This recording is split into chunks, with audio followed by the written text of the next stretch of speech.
Doujinshi dulu menjadi perkataan yang asing banget buat aku pribadi. Dalam pikiranku saat itu doujinshi itu sekedar manga dewasa yang palingan cuman ceritanya fetish aneh, mentok-mentok cerita MILF Lolicon dan NTR. Karena penasaran, aku mencoba mencari tahu tentang doujinshi karena aku tidak ingin menyimpulkan sesuatu tanpa mengetahui fakta sebenarnya. Dan akhirnya aku sadar jika selama ini aku sudah salah menilai tentang doujinshi dalam segi definisi dan pengertiannya, yang ternyata doujinshi itu sangat dekat dengan kehidupan kita.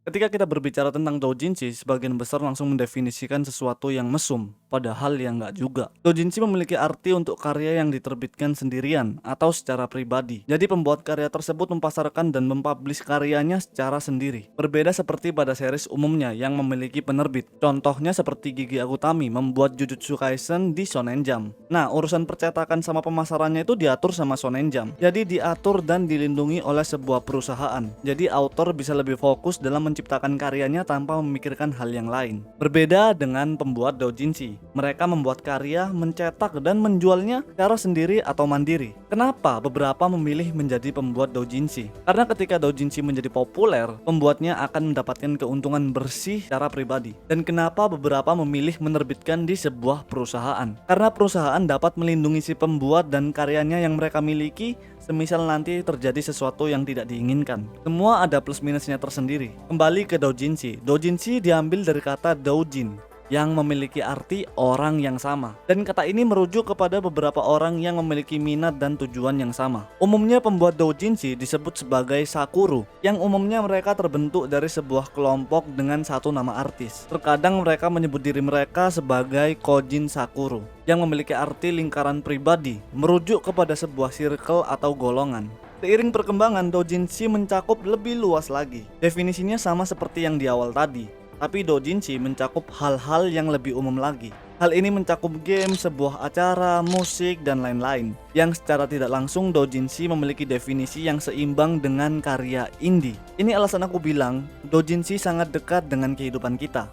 Dan kenapa kebanyakan doujinshi sangat vulgar? Ya, itu tadi, indie atau independen. Karena self-publishing, si pembuat tidak memiliki aturan-aturan seperti pihak perilisan resmi, sehingga mereka dapat meluapkan ide terdalam yang mereka miliki. Lalu apa bedanya sama Gekiga? Gekiga memang sama, dia tidak memiliki batasan dalam meluapkan ide. Tapi tujuan Gekiga dan doujinshi sangat berbeda. Doujinshi bisa jadi sekedar hobi atau sarana cepat dalam meningkatkan kepopuleran, atau mungkin juga menjadi sarana mempercepat keuntungan, karena pembuat doujinshi bebas menuruti keinginan pasar. Sedangkan Gekiga dibuat sebagai buku untuk membuka sudut pandang pembacanya dan fakta nyata dalam kehidupan sampai keterlibatan sosial pembacanya dengan lingkungannya. Itu tadi adalah poin-poin yang selalu kalian tanyakan dan semoga menjadi jawaban bagi kalian semua. Tapi dari definisi yang kita pahami sekarang, aku semakin penasaran dengan sejarah doujinshi.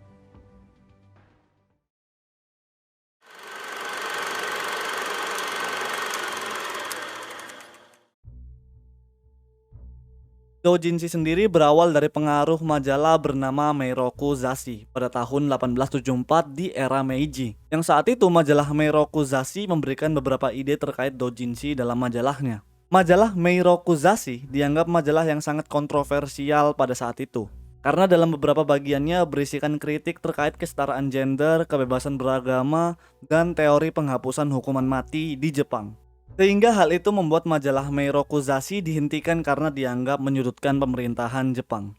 Beberapa tahun kemudian, tepatnya di tahun 1885, muncul majalah yang menerbitkan novel doujinshi pertama di Jepang yang bernama Garakuta Bunko, di mana majalah ini didirikan oleh penulis bernama Ozaki Koyo dan Yamada Bimyo, di mana mereka berdua mencoba untuk menerbitkan karya mereka dengan uang pribadi. Tentunya semua ini akibat influence dari Meiroku Zashi. Dan saat itu majalah mereka ini masuk ke kategori majalah sastra karena hanya menerbitkan novel, puisi, dan tanka. Walaupun menjadi pusat perhatian dalam perkembangan seni di Jepang, doujinshi dianggap melelahkan saat itu. Karena saat itu untuk menerbitkan puluhan karya bukanlah hal mudah untuk dilakukan seorang diri. Bahkan beberapa penulis menuliskan doujinshi secara satu persatu untuk memperbanyak karya mereka. Karena untuk percetakan secara pribadi tentunya akan memakan biaya yang cukup banyak. Dan itu menjadi alasan kenapa doujinshi manga sangat jarang saat itu. Tapi tidak lama mesin fotokopi semakin menjadi umum di Jepang di tahun 1970-an.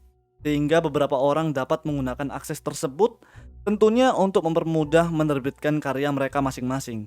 Dan perkembangan fotokopi di Jepang ini menggiring beberapa mangaka untuk membuat manga doujinshi. Tentunya hal ini dilakukan untuk menyentuh pasar yang lebih luas lagi. Sehingga doujinshi secara tidak langsung memperluas budaya seni Jepang dan melahirkan seniman-seniman baru lewat karya pribadi yang disebut doujinshi. Dan hal itu membuat doujinshi mengalami peningkatan dalam popularitasnya sehingga semakin banyak peminat dari karya ini. Perkembangan doujinshi saat itu memunculkan dua tipe.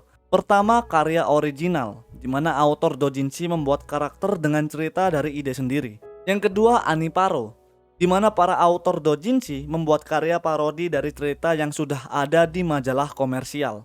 Seperti contoh doujinshi Kapten Tsubasa. Dan aniparo ini diambil dari kata anime parodi. Tidak berhenti sampai sana, karena doujinshi semakin populer, banyak permintaan pasar yang menginginkan doujinshi cerita dewasa. Sehingga doujinshi cerita dewasa saat itu disebut ha-doujinshi. Tapi karena perkembangan Jepang saat itu, doujinshi cerita dewasa tidak lagi disebut ha-doujinshi, tapi lebih dikenal seperti sekarang yang disebut ero.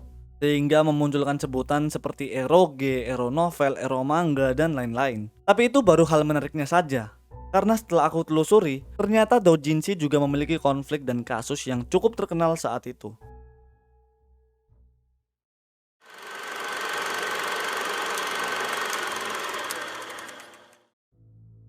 Memang benar, secara tidak langsung doujinshi ikut andil dalam membesarkan budaya seni di Jepang. Tapi karena terlalu populer dan menjamah ke ranah umum, doujinshi mulai memunculkan pro kontra. Tahun 90-an menjadi awal mula kepopuleran doujinshi, sehingga beberapa toko buku di Jepang mendukung doujinshi dan memberikan akses untuk menjual karya mereka di toko buku tersebut. Sampai suatu hari kepolisian menangkap beberapa manajer toko buku di Jepang karena menjual doujinshi lolicon. Karena di era tersebut lolicon dianggap kriminal bagi hukum Jepang dan beberapa orang umum. Sehingga di era tersebut menjual doujinshi dilakukan secara diam-diam atau dilakukan secara terbatas. Salah satunya seperti yang terjadi pada insiden Makuharimese, di mana terjadinya penjualan manga yang dicap berbahaya, sehingga hal itu dilaporkan oleh kepolisian dan disebutkan terdapat 75 orang dan beberapa perusahaan percetakan ditangkap oleh kepolisian di Jepang dan beberapa karya tersebut dikirim ke kantor kepolisian Chibanishi. Tapi pada tahun berikutnya, hukum terkait doujinshi lolicon disanggah oleh beberapa orang karena mereka yakin jika lolicon tidak melanggar hukum perlindungan anak-anak, dikarenakan doujinshi bersifat karya imajinatif yang tidak benar terjadi secara nyata, yang mana pembatasan lolicon ini dianggap membatasi kebebasan berekspresi para seniman di Jepang, dan akhirnya penggambaran karya lolicon dianggap legal di Jepang selama tidak mengarah ke kehidupan nyata, dan hukum terkait kasus ini dihapus pada tahun 2014. Tidak berhenti di sana, kasus terkait doujinshi tetap berlanjut sampai terjadinya kasus hak cipta terkait doujinshi dan manga komersial. Doujinshi tema parodi kebanyakan diproduksi tanpa izin dari pencipta aslinya, sehingga doujinshi dianggap melanggar hak cipta milik pencipta aslinya.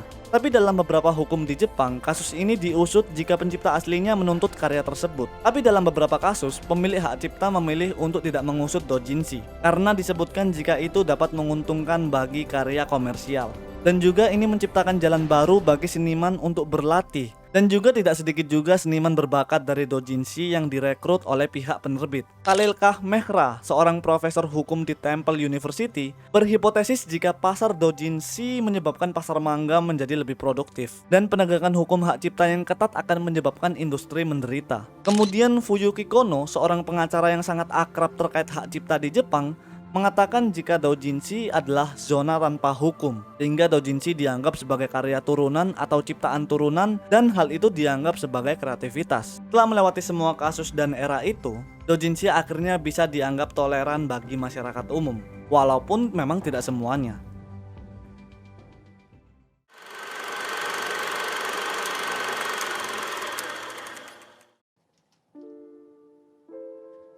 Dari beberapa informasi fakta ini kita bisa melihat jika doujinshi sebenarnya sangat dekat dengan kehidupan kita. Di samping itu, beberapa sejarah doujinshi memberikan kita sebuah pengalaman terkait positif negatif sebuah budaya. Secara garis besar, doujinshi sebuah karya secara seni yang tidak memiliki batas dari penciptanya, sehingga melahirkan kesan cerita yang lebih luas.